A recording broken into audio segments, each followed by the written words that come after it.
श्रावस्ती थाने अंतर्गत मरवटिया नहर पुलिया जगह पड़ती है, जहां पे पुलिस की चेकिंग लगी हुई थी। चेकिंग के दौरान 2 अभियुक्त गिरोह को हिरासत में लिया गया है। उनके पास से लगभग 95 ग्राम एम्फिटामाइन की बरामद की गई है। ये एक नार्कोटिक ड्रग है और इसकी मार्केट वैल्यू करीब 20 लाख है। अभियुक्त गिरोह को हिरासत में लेकर पूछताछ जारी है। इनको 8/21 NDPS एक्ट का चालान किया जा रहा है। श्रावस्ती थाने अंतर्गत मरवटिया नहर पुलिया जगह पड़ती है, जहां पे पुलिस की चेकिंग लगी हुई थी। चेकिंग के दौरान 2 अभियुक्त गिरोह को हिरासत में लिया गया है। उनके पास से लगभग 95 ग्राम एम्फिटामाइन की बरामद की गई है। ये एक नार्कोटिक ड्रग है और इसकी मार्केट वैल्यू करीब 20 लाख है। अभियुक्त गिरोह को हिरासत में लेकर पूछताछ जारी है। इनको 8/21 NDPS एक्ट का चालान किया।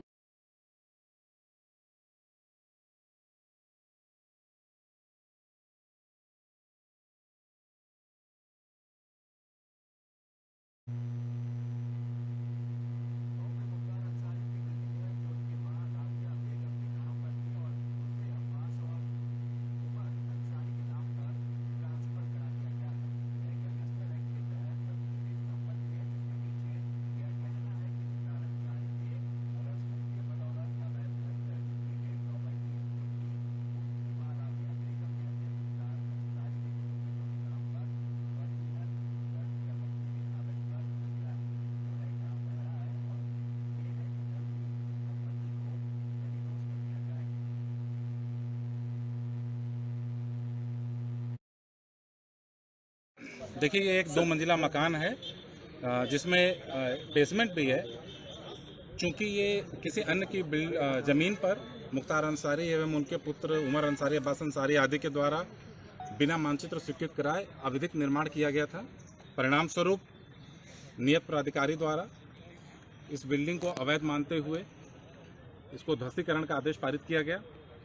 उसके विरुद्ध इनके द्वारा जिलाधिकारी महोदय अर्थात नियंत्रक प्राधिकारी महोदय के यहाँ अपील की गई, जो कि बलहीन होने के कारण निरस्त कर दी गई है। उसी के क्रम में ये ध्वस्तीकरण की कार्रवाई की जा रही है। कितना बड़ा मकान है ये 2 मंजिला मकान है, साथ में एक बेसमेंट भी है।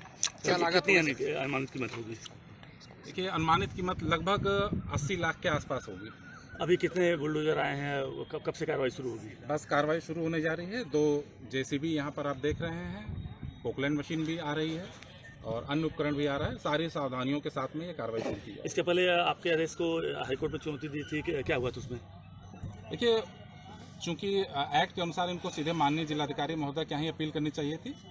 उसके बाद ये माननीय उच्च न्यायालय के में जाने के बाद में उनके निर्देशों के क्रम में इन्होंने फिर बाद में माननीय जिलाधिकारी महोदय के यहाँ अपील की, जो आज निरस्त हो गई। किस कारण से गिराया जा रहा है, क्या कमी है? ये बिल्डिंग जिस भूमि पर है वो भूमि उनके स्वामित्व की नहीं है, ये किसी अन्य व्यक्ति की है। और चूंकि अन्य व्यक्ति की है तो इस पर विधिक रूप से मानचित्र भी पास होने का कोई प्रश्न नहीं उठता है।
ये आगामी जो त्यौहार हैं, जिसमें मुख्य रूप से होली और शब-ए-रात यहाँ जनपद बुलंदशहर में मनाया जाना है, इसके लिए पुलिस अपनी तैयारियां पूर्ण कर ली है और पूरे क्षेत्र में LIU को सक्रिय कर दिया गया है और साथ ही साथ कुछ ऐसे इम्पोर्टेंट पॉइंट्स हम लोगों ने चिन्हित किए हैं जहाँ पे प्रॉपर पुलिस डिप्लॉयमेंट और PRV का डिप्लॉयमेंट किया गया है।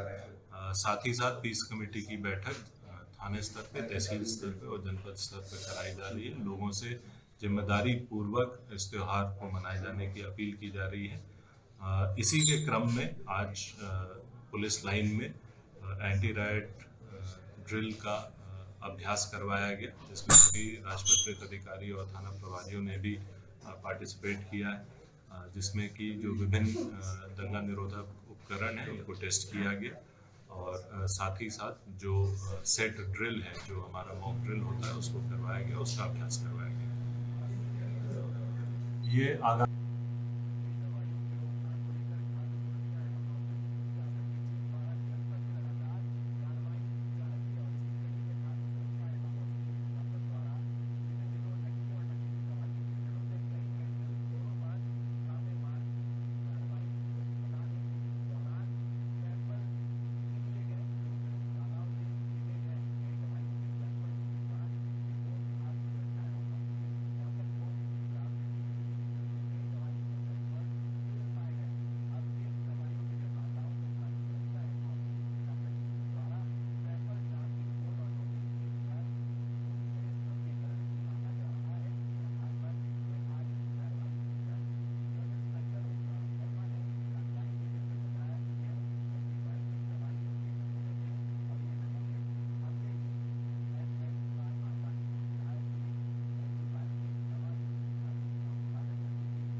ये एंटीबायोटिक के नमूने हमने लिए थे NH फार्मा काशीपुर तिराहा से।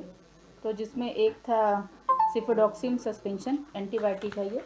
ये बुखार है, खांसी जुकाम में और एलर्जिक बीमारी में काम आता है। दूसरा नमूना था, ये भी सिफेक्सिम का ही था, ये भी NH फार्मा से ही लिया गया था। दोनों जांच में फेल आए हैं, AC में फेल आया है।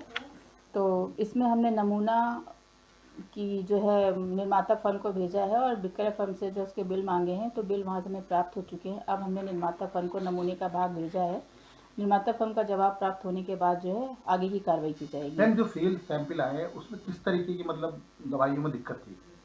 AC में फेल आया है, एंटीबायोटिक है। जो एंटीबायोटिक सिफेक्सिम है वो मात्रा में कम डाला गया है।